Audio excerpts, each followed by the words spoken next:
Thank you very much, and thank you for inviting me again. Um, we spoke just a moment ago about moving mountains, and I must say that it resembles a little bit moving mountains when you speak about the Israeli-Palestinian peace. I will be the spoiler of my own short lecture by saying yes to the question. It is possible to make peace between Palestinians and Israelis, among other reasons because they are both people. This is a secret, but they are both peoples, and they are right and they are wrong, and they are very worried, and they feel victims. But eventually, most of them understand, in normal situations, not right now, now it is too hot, that if you go for the zero-sum game, you will always lose, whether you are the zero or the sum. And when you go for the win-win, you give up on something which seems at the moment very dear, and eventually you understand that you can resolve the problem or give up on it without feeling that you lost the world. And because of that, I cannot be pessimistic. Now people ask me, but now? I mean, you really believe that something can be done between the two peoples? And actually, this question is playing into the hands of those who want to paint the other side as if there are no differences. All the Arabs are the same, all the Jews are the same, all the Israelis are the same. Jews from Israel, Jews from the diaspora, they are all the same. They want all the same thing. And in this kind of kindergarten definition, you can kill everything like that. You know them. Don't tell me about Arabs. Don't tell me about Jews. We know exactly what is the exact thing. What do they want which is so unique? They want to live. They want their kids to find employment. They want their kids to finish the university. They want to see their their grandchildren and grandchildren. That is exactly what they really want. Which makes me still far from pessimistic about it. And the fact that we failed, the fact that we did not deliver the goods. I mean, the leadership of the peace camp in Israel, the leadership of the peace camp in Palestine, doesn't mean, of course, that we have to learn from our wonderful experience and stop it. I mean, people don't give up on their efforts just because they did not deliver the goods. You can think about love. For example, somebody who failed with love is not saying, okay, since I failed, no more love. It is not possible. It is not realistic. And if you say so, excuse me, you are stupid. Because you are giving up on the most important things in your life. Now, it's a little bit too early to really judge the situation. What really happened to us? I think that the most important thing is that we have to become a little bit more humble. The fragility is there. It is everywhere. It is with the Twin Towers. it is in Washington, it is in other places which feel that everything is okay and there is no real threat and they should not be on alert all the time, and something, a black swan, is surprising them. What? That a plane would destroy the twins, the twins? No way. Not in America. America lives its own life. It was never attacked and will never be attacked. Yeah, until 9/11. And on the Israeli side, there was a kind of a consensus that Hamas was actually threatened by us, that they believe that they will be stupid if they attack us because they will pay the price, that Israel is the strongest force in the Middle East, and if, God forbid, something happens, it will find its way to retaliate. And this is not exactly the story. And we found out that people with quite elementary weapons were able to shake our security, and that the asymmetric confrontation between a terrorist organization which became a kind of a government, a failed government in Gaza, is meeting, what is it? An elephant, a lion, you choose it. Big, cumbersome, heavy, rich, able, committed. And this confrontation, this meeting is horrible because the elephant doesn't know how to react, how to retaliate in a very minor way, very relative one, exactly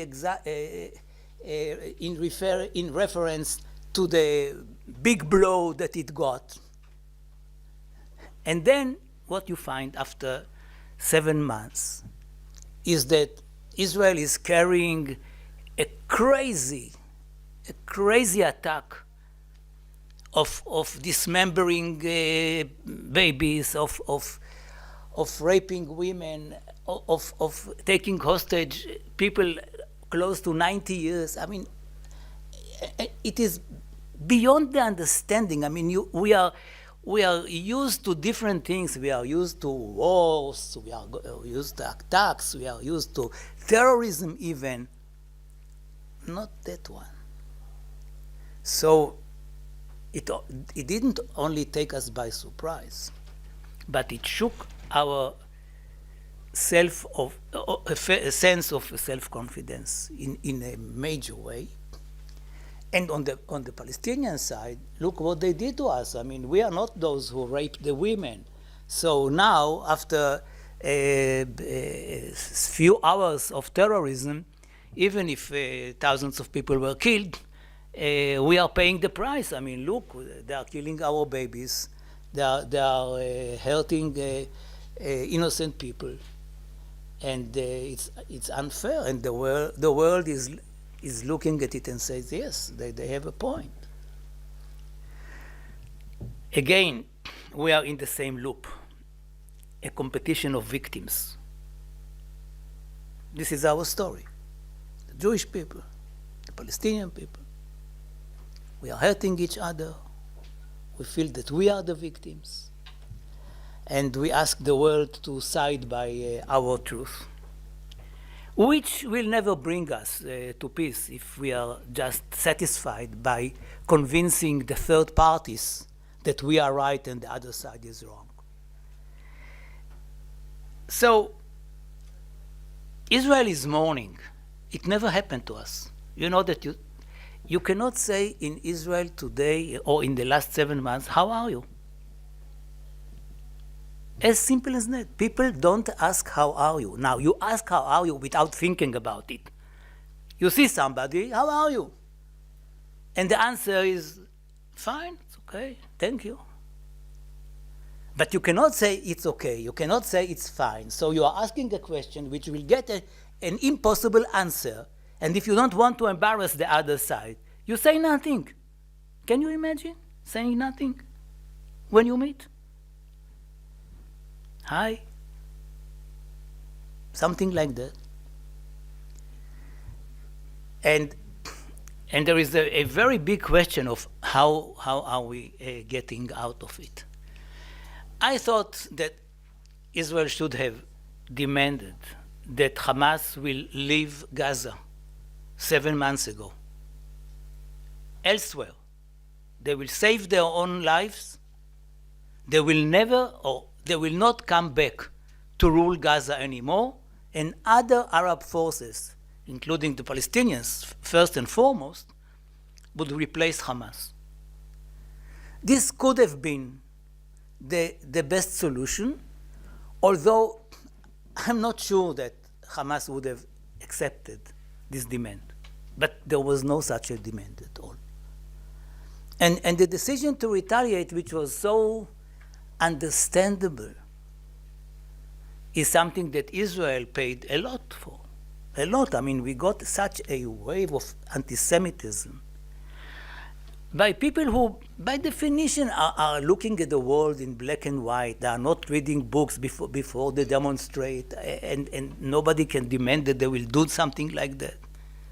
So it is a story of superficiality. And the price, I mean, being a, for example, the issue of the ICC or the Court of Justice. The crazy thing in history is that these were mainly Jews who were behind these ideas of bringing villains to court after the Holocaust. This was you can point exactly at the Jews who did it, who pushed for it. And now we are the ones who are blamed for genocide. And the feeling is that the whole world is against us in an unfair way. Is it true? Sometimes, not always. Sometimes we deserve the criticism of the world. Sometimes the criticism is not based. But the feeling is that we really got something awful in our face, and that we are blamed by the world, that we are the villains and the poor Palestinians are the victims. Now, what does it mean? It means that we have to go back to the negotiation table and to speak seriously, rather than to try to convince each other that we are right and you are wrong, because we will never succeed.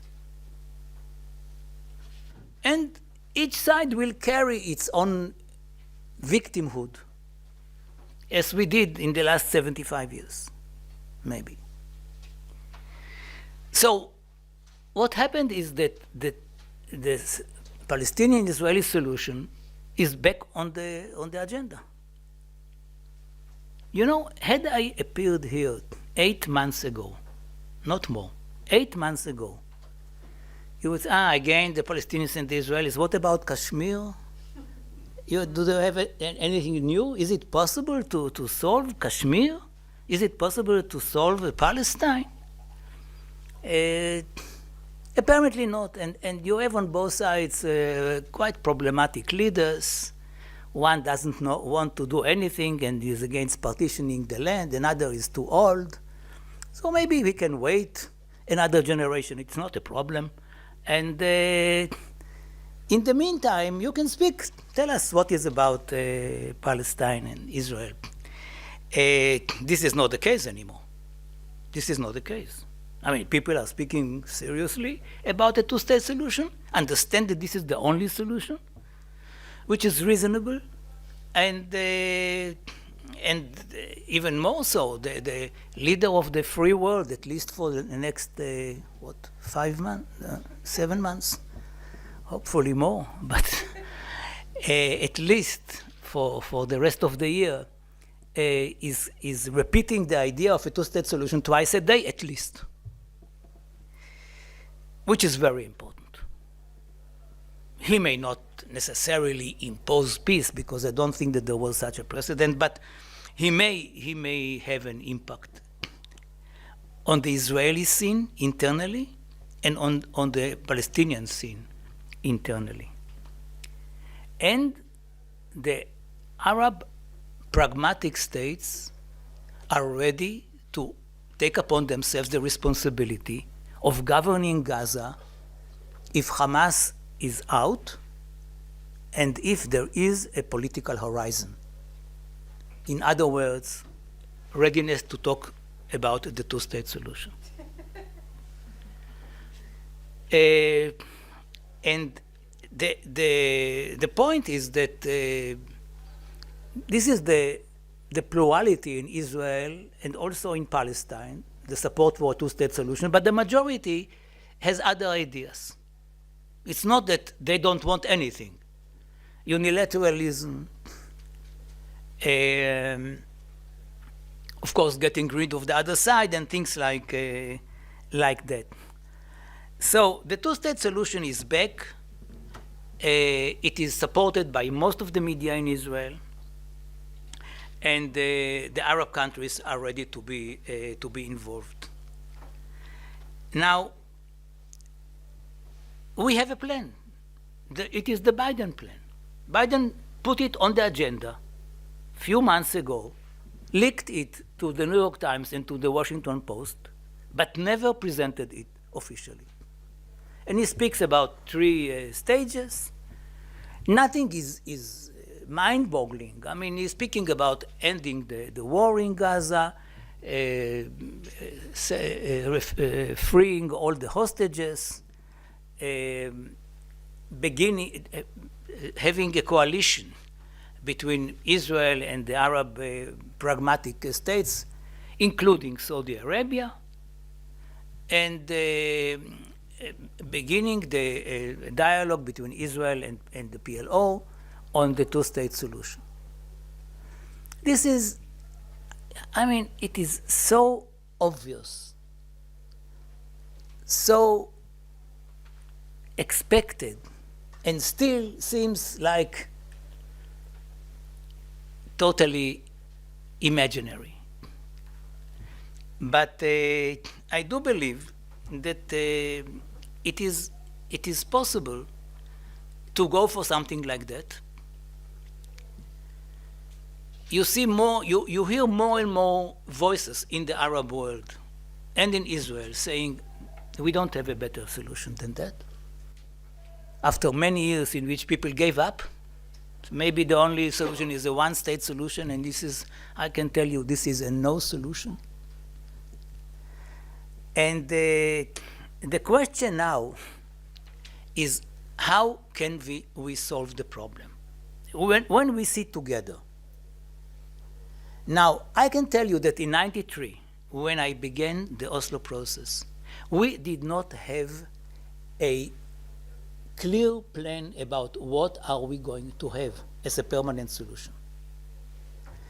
Life was easier for us because the invitation to the Madrid conference in '91, which we continued in the Oslo process, was 5 years of an interim agreement and then a permanent agreement.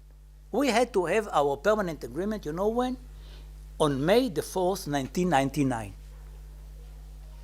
So it's over. And by then, nothing happened. Netanyahu was the same prime minister, and he did whatever he could in order to prevent it. And he succeeded. And on both sides, the extremists actually won the day. Suicide bombers, others, I mean, things which had never been seen before, the assassination of the prime minister.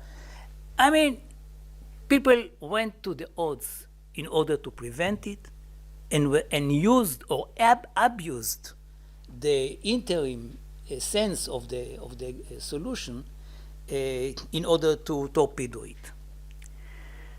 What happened since in the last 30 odd years is that we have a list of agreements. Some of them are permanent, are official, the others are unofficial, but still are very prominent.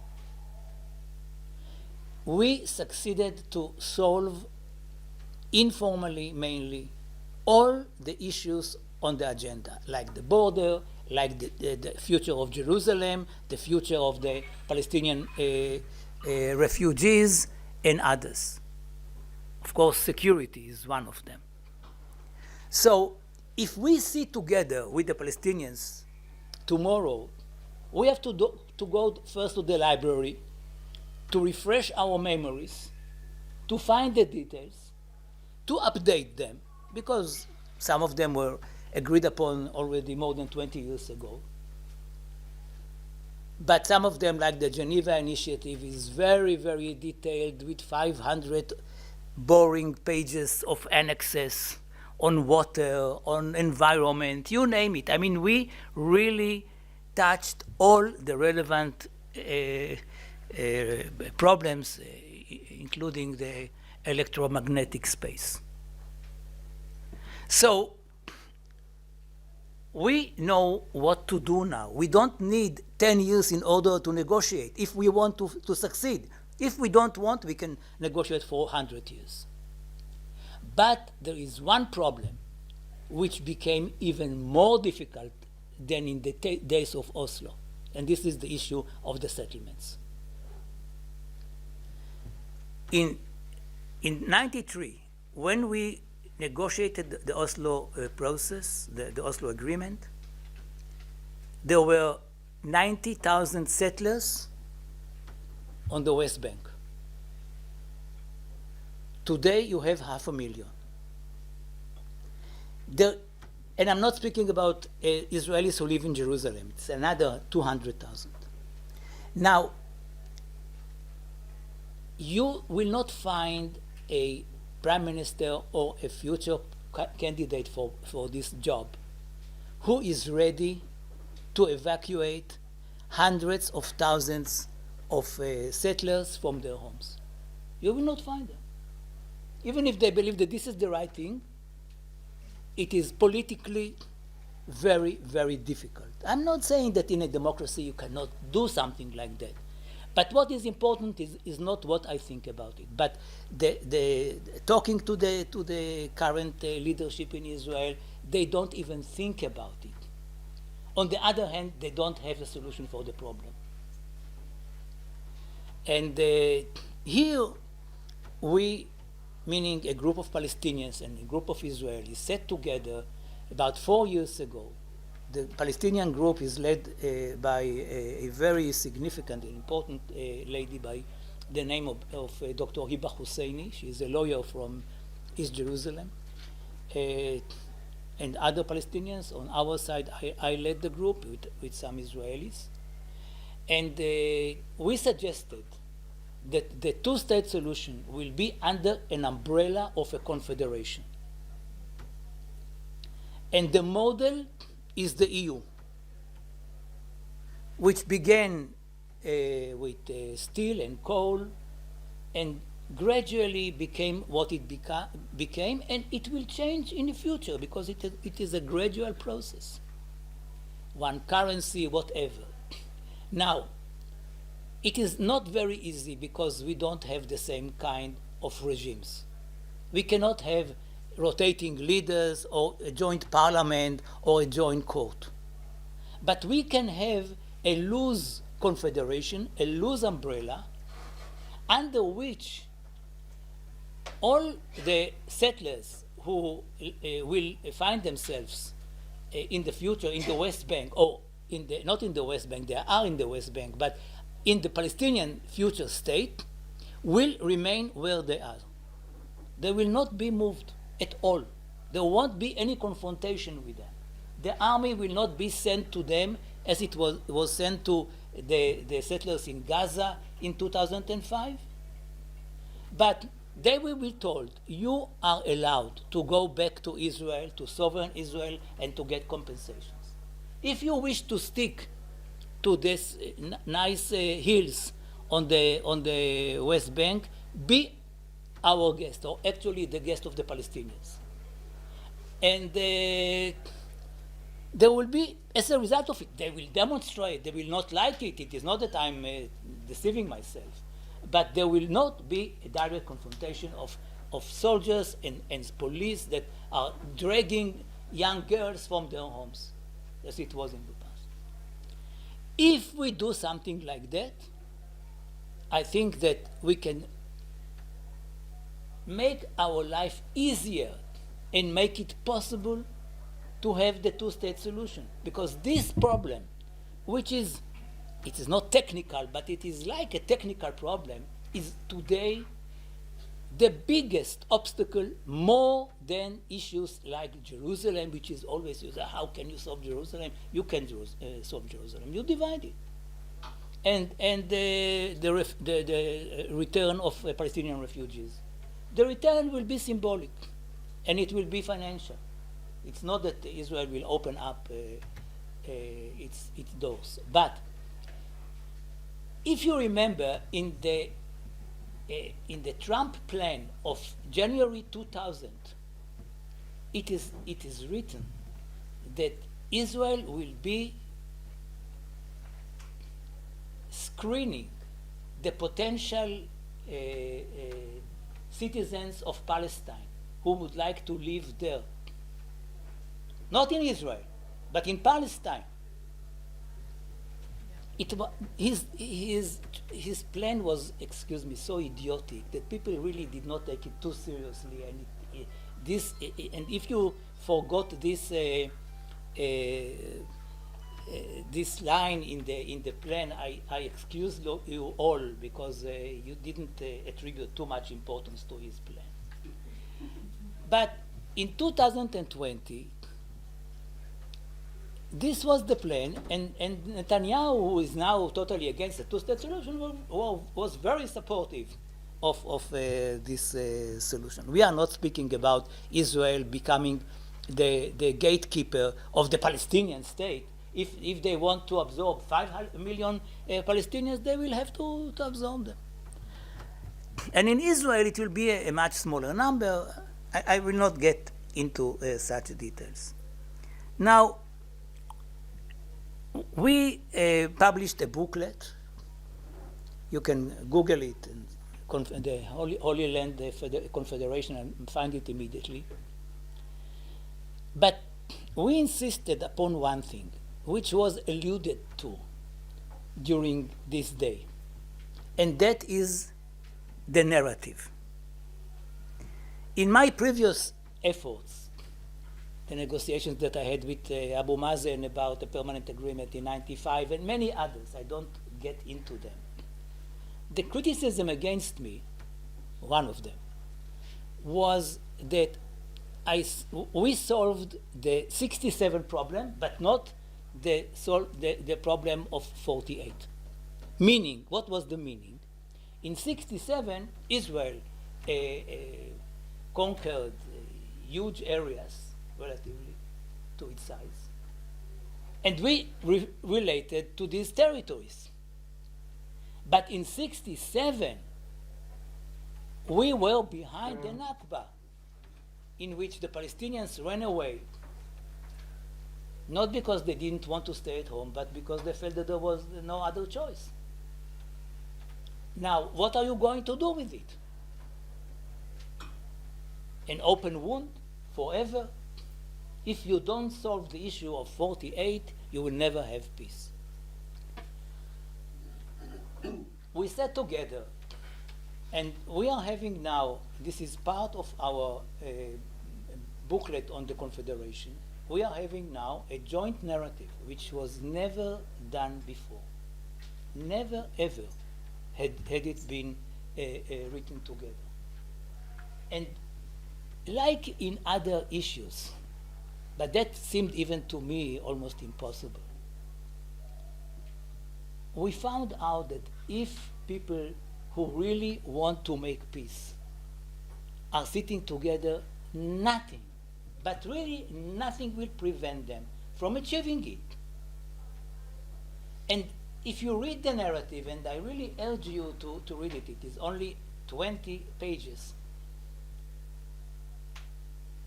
you see that we could actually refer to dates and describe what happened on those dates in a very objective way.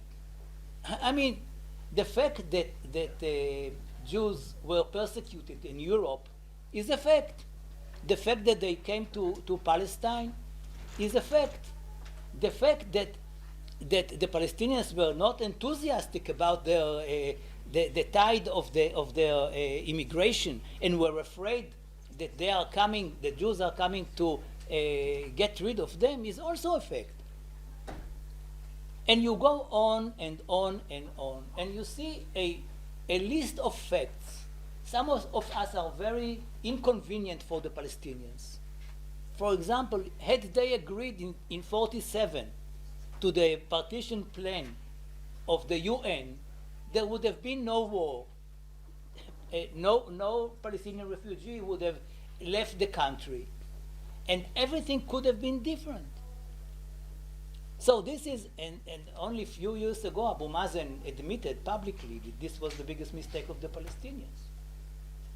On the other hand, in many cases, like when the Arab League published its Arab Initiative in 2002, the government of Israel of the day, led by Sharon, rejected it. It was a huge, I won't say mistake, because Sharon knew what he did. He did not want it. It's not a mistake if you want to achieve something and you miss the opportunity. He did not miss any opportunity. But the fact that Israel rejected the Arab Initiative is a huge crime, in my view. It was an opportunity. So we are competing. Who is more a victim? Who missed more opportunities? It's a fair competition. Now, I think that with a joint narrative, it will be also easier to get to an agreement if on both sides you have leaders who are ready to do that. And I don't think that it is impossible. I mean, Abu Mazen, to the best of my knowledge and me knowing him for so many years, is committed to peace. It is true, unlike all of us, he is becoming older. But it is forgivable. He is in his senses, and I believe that if there is a fair opportunity, he may take it. And he is not the last Palestinian who would be ready for the two-state solution. And on the Israeli side, Netanyahu, as I said to you, 4 years ago was supportive of a two-state solution when it was Trump. And it doesn't mean that it is totally lost. I don't have too many hopes from Netanyahu. And if you read the public opinion polls in the last months, he's not going to win the elections. And other people who are defining themselves as center-left are ready for a two-state solution and are eager to have it. So I would say that there is a fair chance. I'm not sure about it. We may fail again. But one thing is, from my humble experience, I can share with you. And that is always waiting for the next leader on the other side, or on both sides. And I remember a meeting with a good friend of mine named Yoshka Fisher, who came to Israel and to Tel Aviv and Ramallah in 2002. And there was a terrorist attack very close to his hotel in Tel Aviv. Dozens of people were killed. And there was a crisis, and he found himself, this wasn't his plan, but he found himself in the middle between Arik Sharon, and Yasser Arafat. And he went from Ramallah to Tel Aviv and back in order to have a ceasefire in the Intifada. And I came to meet him in the afternoon. He was in the Dan Hotel in Tel Aviv. He put his legs on the table. This I cannot forget, in a very American way. And we talked, and then he said to me, he was exhausted, he was so tired. And eventually he said to me, Yossi, you know what, come to me when Sharon and Abu Mazen are not around. And Arafat, are not around. And I said to him, Yoshka, somebody will be around. Somebody will be around if all what we are going to do is to wait for the next American president, because they have a strange habit of replacing each other every 4 or 8 years. So you don't have to wait for long. So the next one will be better for us. You hear it a lot in Israel. Now even Biden is not enough for many of the Israelis. They want somebody better. Let's wait for the next president in the United States. Let's wait for the next Israeli prime minister. Let's wait for the next Palestinian president, as if the treasure is there. It may be the case, but not for sure. And we can really end our lives by waiting for something which will never happen. If you have people who are far from being perfect, but you can talk to them and try to see whether you can do something serious with them, try it. So on the one hand, I hope that the leaderships on both sides will be young and peaceniks and understand the other side and have compassion to the other side. And on the other hand, I say, it is not necessarily those people who are making peace in history. Sometimes it is people that you had not even expected them to do something like that. And that is why I believe that because of what happened, the horrible things which happened to us in the last months, we have now a new opportunity to promote peace and to solve all the outstanding issues on the agenda, so that at least the next generations in the region will not go through the experiences that we have to go through. Thank you.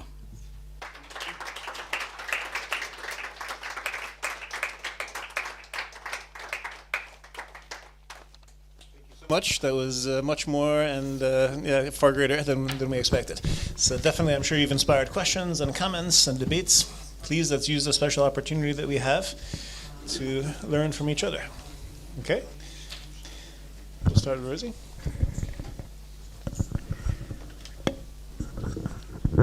Dear Dr. Beilin, thank you for the inspiring speech.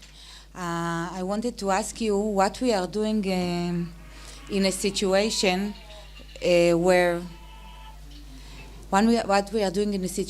where for example, you spoke about Dr. Riba, when she has no authority, or the people of Palestine are not accepting her, even not allowed to accept her.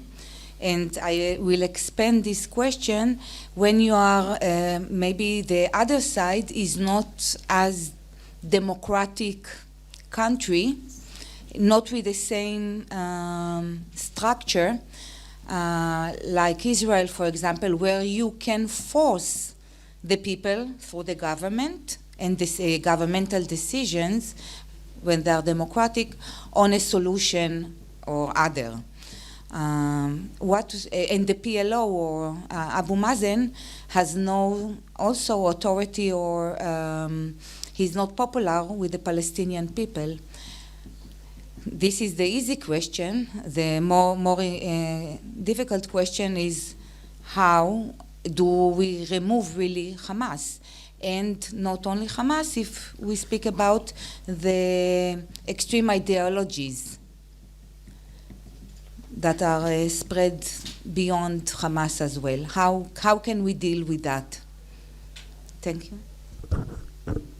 Would you like to collect some questions? Or As you prefer. There are at least two more.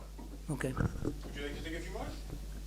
Let's go to the Yeah. Honorable Mr. Lenek, that was first, and then Ambassador Bogier. Oh, my name is Mladen Ivanic, and I am coming from Bosnia and Herzegovina, and a lot of similarities, believe me. We were not able to establish a peace without third side. My experience with this conflict is that the third side doesn't exist there. I don't see a strong international neutral presence who can bring all the sides to stay at the table. Is it possible? Is it realistic to expect in the short future, or is it just something which has to be developed by two sides which are now in a conflict, which I believe it's very unrealistic, at least from the current point of view? Thank you. I'm sorry. Yeah, my name is Katalin Vodyaye. I'm from Hungary, and I was ambassador both at UNESCO and the United Nations, and I have been dealing with this Israeli-Palestinian issue for many decades. First of all, the person I believe, Your Excellency, you mentioned about the criminal court is Benjamin, who really a historic figure. Benjamin Ferenc, just to make clear, this is probably who you mentioned, and we did work together at the United Nations about this very topic, and the whole concept of the federalist solution, which has become more and more popular in academic circles as well, of course has got a lot of resonance positively and negatively in the world, but I'm very happy that I'm meeting you, one of the influential figures of this. I have two questions. First of all, you were saying waiting, meaning I was thinking waiting for Godot, yeah, and then something will happen. If you had the chance, Your Excellency, to become the leader, Prime Minister of Israel, how would you solve this solution? What would be the tools for you? You know, what kind of vision you have?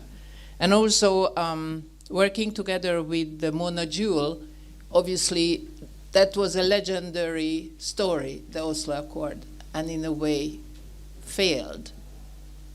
Why was not sustainable? Thank you very much. And if your list is not too long of questions, there was one, the colleague says that it'll be short, so, and then we'll keep it back. Once again, I'm Abdulazim Nurbakhsh. I'm the lecturer at Kabul University, Afghanistan. You explain everything, starting since 7 October till now, and also previous agreements in Israeli-Palestinian. And since 7 October, what's the definition of genocide in this war, in point of view? What's the genocide of definitions? I know the genocide, but what's your idea about the genocide?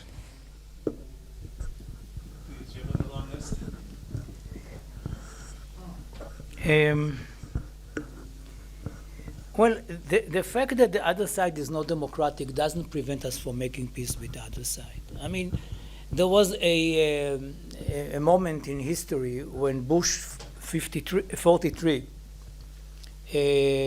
came to the conclusion that first the Arab countries should be democratic, and only then there will be peace.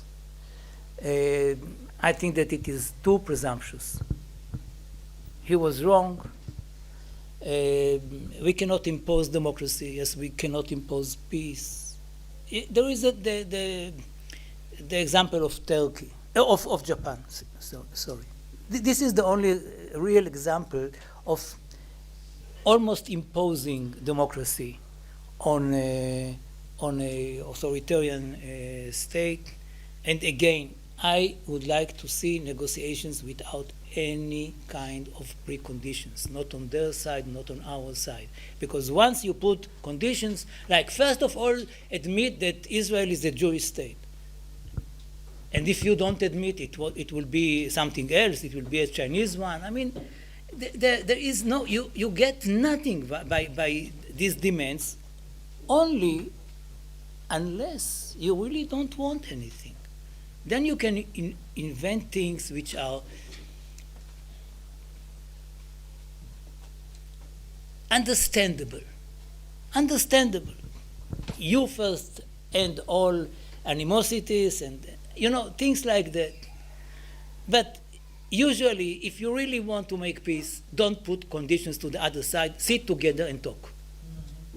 You can put conditions that there will not be peace. That it will not be peace unless the other side is taking the responsibility for all the militias and the different militant groups on each side. But that is reasonable if it is an agreement. You cannot have an agreement with somebody who says, I'm not in charge on power. But not as a precondition for peace. So we made peace with a monarchy, we made peace with an authoritarian neighbor, and they are holding water. The issue of Hamas, I believe that if there is an agreement with Arab countries, and maybe other countries too, with the consent of the Palestinian Authority, and all these forces are ready to put boots on the ground and to manage the Gaza Strip for a short while, 2 years, something like this, they will tell Hamas, you are not playing any role here. You are not playing any role here. And apparently, there are voices in Hamas which are saying, okay, we did what we had to do and we are not going now to govern Gaza, because if Hamas governs Gaza, nobody will enter. If nobody will enter, Gaza will remain destroyed. And if they are patriotic Palestinians, they would like to change Gaza for the better. So it is, yes, the answer to your question is not easy and not obvious, but we need a coalition. Now, we had precedents. By the way, the best one took place in 1990, and that was in Cambodia.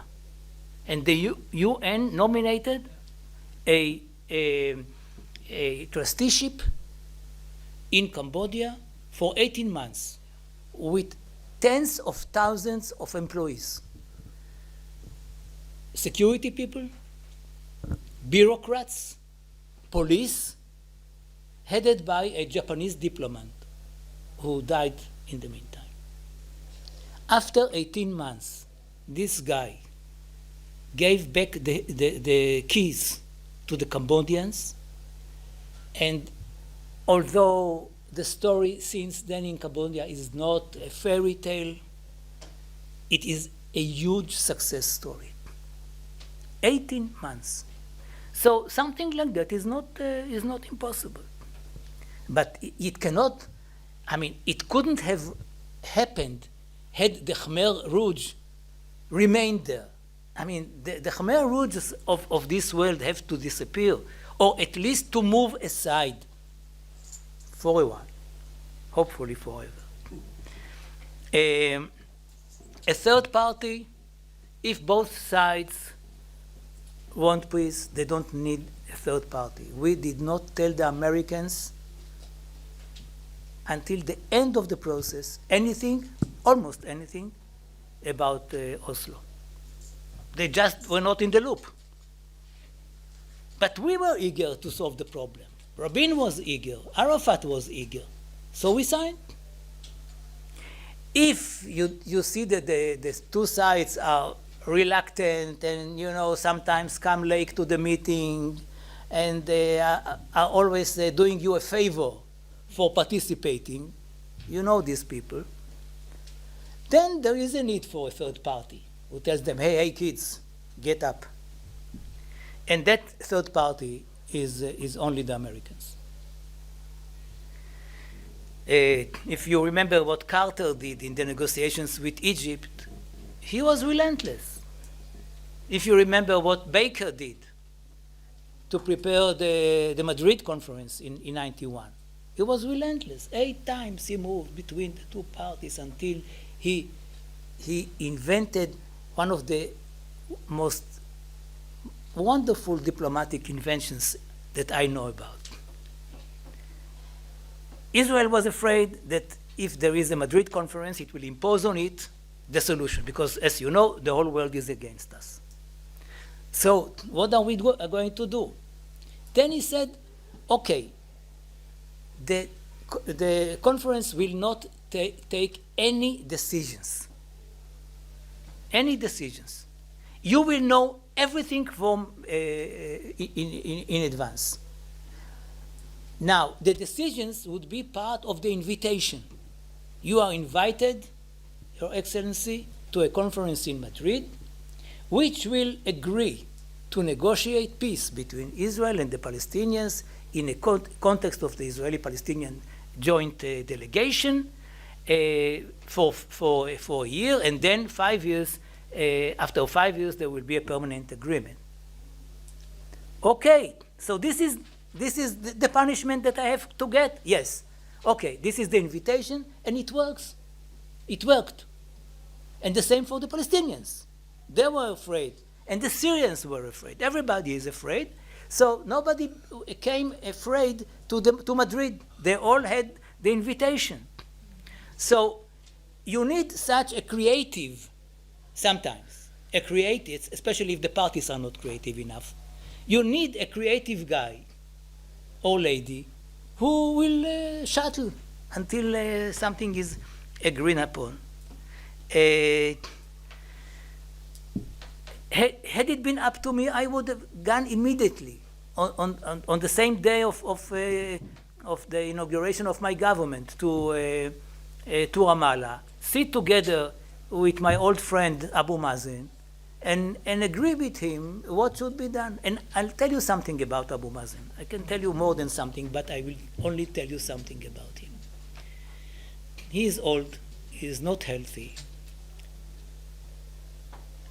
He is not strong.